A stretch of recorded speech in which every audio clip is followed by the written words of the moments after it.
Casper, FDA in the state of North Carolina, in the ongoing recovery of our North Cove site.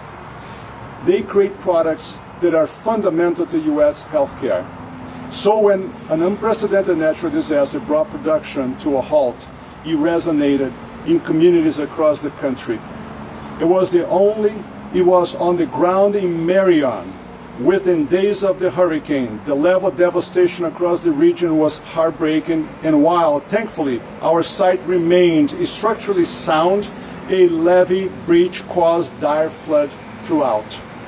Since then, we have spared no effort or resources to bring North Cove back online. Last month, we restarted production of our first and highest throughput manufacturing line, leading to this very moment, as we see the first truckload of new product shipping out to our customers since the hurricane's impact. None of this would have been possible without the inspirational efforts of our local leaders and team who have been working tirelessly on behalf of our healthcare professionals, patients, and loved ones who depend on us even while navigating the hurricane's personal toll. And our colleagues in Congress and our key federal and state agencies have been crucial partners every step of the way, bringing their own attention, influence, and expertise to bear across this process. In fact, thanks to our dedicated partners at FEMA, HHS, and the North Carolina Department of Transportation, we gathered today on a temporary bridge that serves as a critical access point to our facility. We have far more to do as we bring back our site to its previous production levels, but the power of partnership speaks loud and clear in our progress and momentum to date. I thank all of our guests today for their efforts and passion, and now I invite the Secretary Becerra to share a few words. So as I get ready to speak, Mr. Almeida, I think it's nice to take a short pause, because as ordinary and mundane as that might look, to see those trucks rolling out, right there, that's helping save some lives. And that's something that we couldn't say when Hurricane Helene had hit. And so as ordinary as that might seem, it's a pretty big deal. It's a pretty big deal that they're going over a temporary bridge that was constructed as quickly as possible by Baxter, working with a lot of folks, including FEMA and our folks at HHS, to make it possible. And obviously today, Mr. Almeida and I are standing on another bridge, right by the bridge that was opened up to make use of this facility possible again. I want to say first and foremost to each and every North Carolinian who went through Hurricane Helene, how tough it is to just watch, to see the scenes on television, to know what's happening, and to want to be as helpful as possible. I do believe that our teams at HHS feel good that they were able to come in and do something to help out. And when you realize that this factory right here manufactures about 60% of the IV fluids, but that's about right? It's about 60% of the IV fluids used in the United States of America for folks who are going through surgeries, other medical procedures, and that without those IV fluids, those medical procedures could not go forward. It hits you. It hits you on the impact of Helene. It hits you on how important it is that we all work together, and it hits you how important it is to see those trucks roll. And so I just want to say first and foremost to the team at Baxter, because my understanding was right after Helene hit, you weren't sure how many of your folks were hit as well. How many of your 2,400 folks were okay? And so to each and every one of the employees at Baxter, who now have all been accounted for, who are back at work, many having suffered some real hardship, devastation, including loss, we say thank you for their spirit and for your work ethic and for getting Baxter back on its feet. To the many people throughout North Carolina who are standing up, we got your back. We're going to do everything we can. I know that President Biden sent word down to all of us. We do this as a team, And so when Baxter said we need to figure out how to transport product, we don't have a functioning bridge anymore, everyone stepped up. And while HHS isn't recognized for building bridges, we were able to help with FEMA in making that all possible. To Don O'Connell, who is our administrator at our agency for emergency response, ASPR, our administration for strategic response and preparation, they knew quickly what we needed to do. And so whether it was helping Baxter get the materials they needed to get that plant back up and running, we were going to do everything possible using the Defense Production Act law that allows us to put a priority at getting materials to those most in need as a result of a crisis. Whether it was our folks at FDA, who had to work very closely with Mr. Almeida and his team to make sure that the product that could get produced, and if not produced here, shipped in from various parts throughout the country and abroad, would be safe.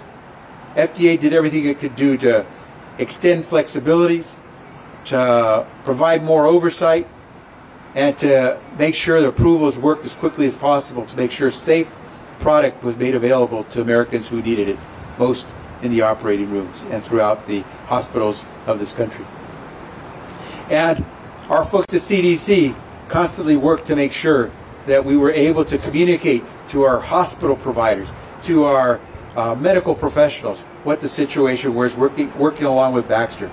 And so to Don O'Connell, as I said, our ASPR, to Rob Califf, the commissioner of the FDA, to Mandy Cohen, the director of the CDC, and to all of our teams that work with those three agencies and within HHS, I want to say thank you for the work that we were able to do. We're not done. I know, Joe, you probably would say that you're looking forward to seeing more of those trucks roll out today. This is the first day that they're rolling out. Good news. But we still have providers out there who are aching to get more shipments of supply of the product. And so we'll continue to work with them. We appreciate that providers were willing to work with us to conserve product. We were able to help Baxter extend the life of some of their product that was getting ready to expire. We appreciate the effort that Baxter undertook to essentially ship air freight. I don't know what the final quantity will be, but I know it's some 200 flights that are going to be coming in between, already coming in until the end of the year, to make sure product was supplemented with the domestic product was supplemented. So it is a all hands on deck effort. It has been a true partnership, and I know on behalf of President Biden and Vice President Harris, I can say that we hope that we've been on the field with you all the way, and that we will not leave until we all get back to where we should be. And I know, as President Biden has said, I will repeat,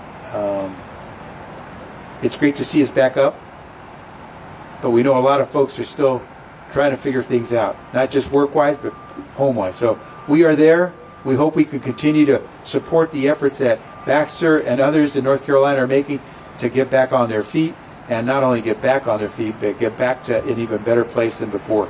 HHS is proud to be here again, and we will continue to support the efforts to get America healthy. Thank you very much. I think we're ready to take some questions. Alyssa, you going to handle that? Yeah, we'll open it up for questions. Please give your name, your outlet, and we ask you to just stick with questions on the topic tonight.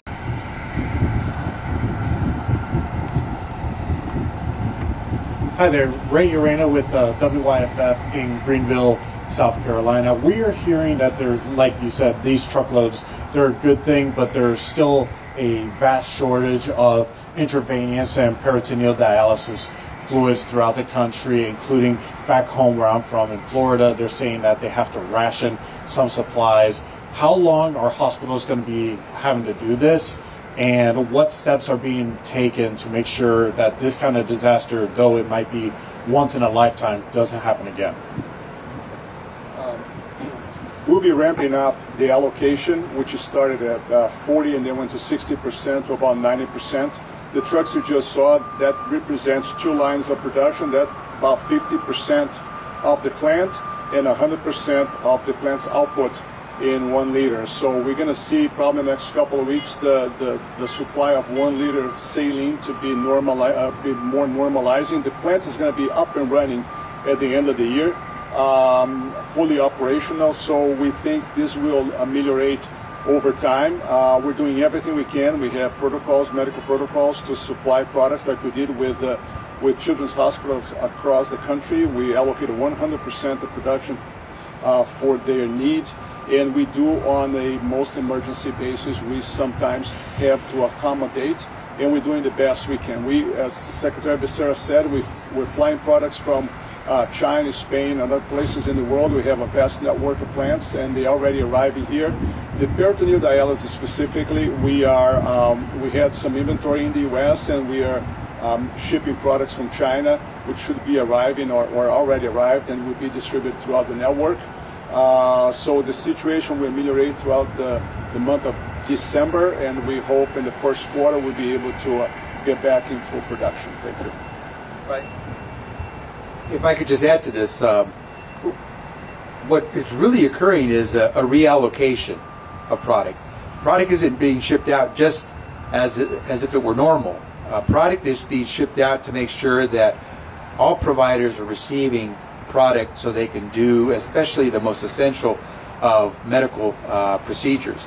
And so with the supply growing, as Mr. Almeida just mentioned, and with the work that's being done with providers to make sure that they are conserving as much of the product as they can, we're hoping that everyone will find that when they need that IV fluid, when they need the different product that Baxter puts out, they will have it there. And so far, because again, it's a whole team effort, I think we're going to be able to get there, because you can see how dramatically the team at Baxter has been able to ramp up their reproduction of their product.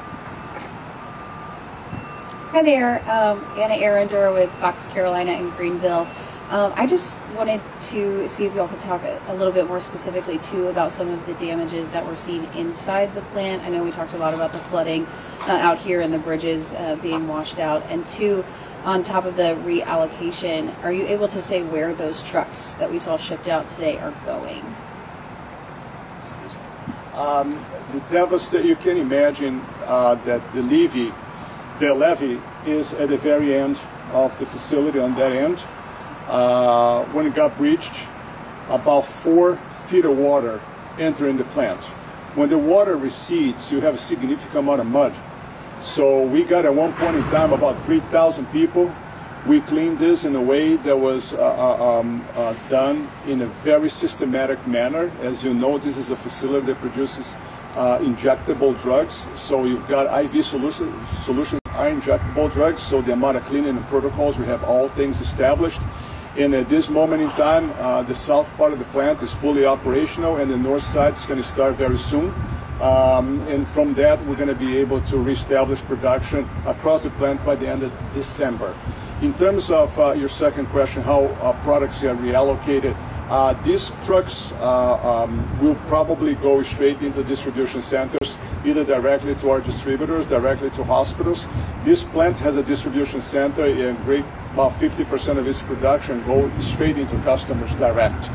So I don't know specifically where they're going, but they're going to go for a great use immediately. Chelsea Donovan, WRAL News out of Raleigh. Obviously, we know just how integral this plant is for shipping these types of fluids, not only across the nation, but globally. Is there any plans, should something like this happen again, when you've got so much manufacturing at one facility, to possibly disperse that out should a biblical, unprecedented event like this happen in the future? I'll follow. Secretary will follow probably better than I do. We are rebuilding the levee. It's already rebuilt. We're going to completely rethink how we secure this facility. So the short term is to secure the facility even better.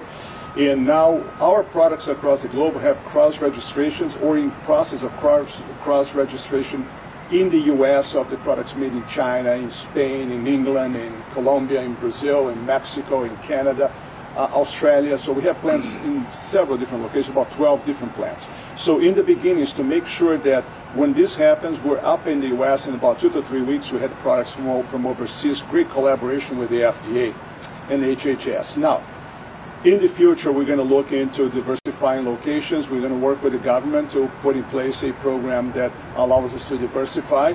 I think most importantly is that Baxter invested $500 million in this facility to automate and to create significant amount of resiliency. And we're going to continue to preserve this facility even further with the augmentation of our levy and how we're going to think about that in the future. So I think your question hits the bullseye. You perhaps asked the most important thing that we have to deal with post-Helene, and which is, how do you make sure something like this doesn't happen again? Where a devastating natural disaster event in one part of the country impacts not just the entire country, but the world. And that's, and in fact, I was chatting with Mr. Almeida and his team about that, because I really believe that's the question we all have to begin to answer. Fortunately or unfortunately, however way you wish to look at it, at HHS we've had to deal with this. Before this, we had to deal with a cyber attack, which caused a company, Change Health, which is owned by United Health, one of the largest companies in the world, health companies in the world, which brought down the entire, virtually the entire system that Change Health had to transact money, to make billing payments, to send out information and data on patients. Because of that attack, doctors, hospitals were not able to get paid for the services they had rendered. We were asked to step in. Just as we came and stepped in here to try to help make this flow faster, I do want to thank the Baxter team.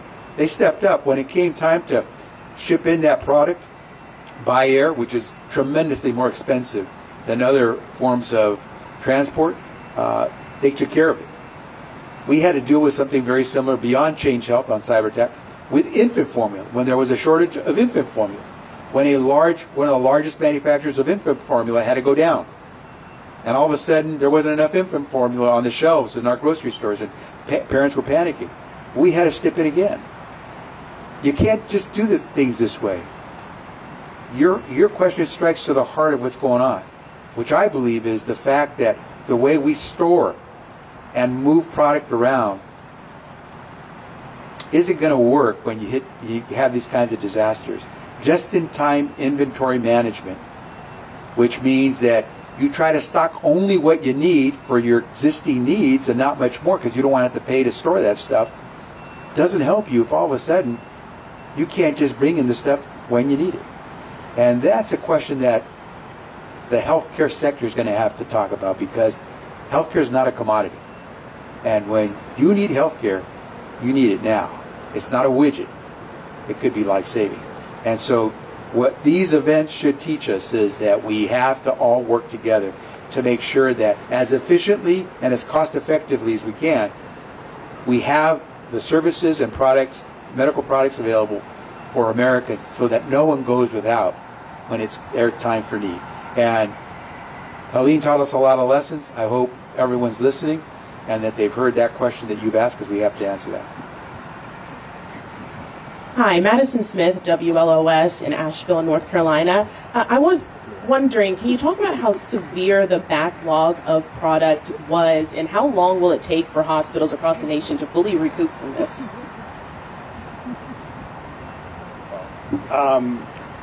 It depends quite a bit, like Mr. Secretary has spoken about how much inventory some of the systems have. Some systems have 6 weeks worth of inventory, some had a matter of 2 or 3 days. So once we put an allocation in place, we try to supply as much as we can and fair share allocate what we had. That as we start rescuing the products that are in the distribution center, once we were able to build the temporary bridge behind us, we're able to exit the product and start supplying more. That's why we elevated the 40% to 60 to 70, and now we're going to elevate again because now we have production coming out of the plant. So depends upon the hospital system. I cannot speak on their behalf, but our allocation, which is 70, is going to go to 90% very soon, and 100% soon after that, because that for 1 liter bags. 1 liter bag is the most used bag. There are other products we make here. There are immediate irrigation, PD solutions are coming right after that. So we're trying the best we can to alleviate. And in the meantime, the reason also we were able to get the allocation up is we in partnership with the HHS and ASPR, we're able to get flights very quickly to get products from China and Spain into the U.S., and their products are flowing out. That's one of the reasons we're 70%. And the only thing I really want to add here is that product is out there and product is being used. It's whether we're doing it as efficiently and in a coordinated fashion as we must.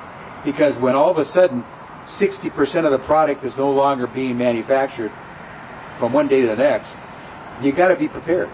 And the folks that suffer the most are folks who live in rural communities, because rural hospitals, rural providers are the least equipped to deal with these types of stoppages of product flow, because for them every day it's, can you make ends meet? Will you meet your margin? And we have to make it so that this healthcare sector, the big hospitals, the big networks, are working far more closely with not just the sector, but with all of us, the federal government, the manufacturers, so that we never have this situation occur where we have too many facilities that have too little supply. And that's always going to hit the little providers hardest, and those little providers are typically in rural America. And so we have to do this the right way so that our families, regardless of whether they're in rural or urban America, have the medical product they need. And it's not going to stop their loved ones from getting the procedures they need simply because one plant had to shut down for a period of time. This concludes the press conference, so thank you all for making it out today. Thanks very much.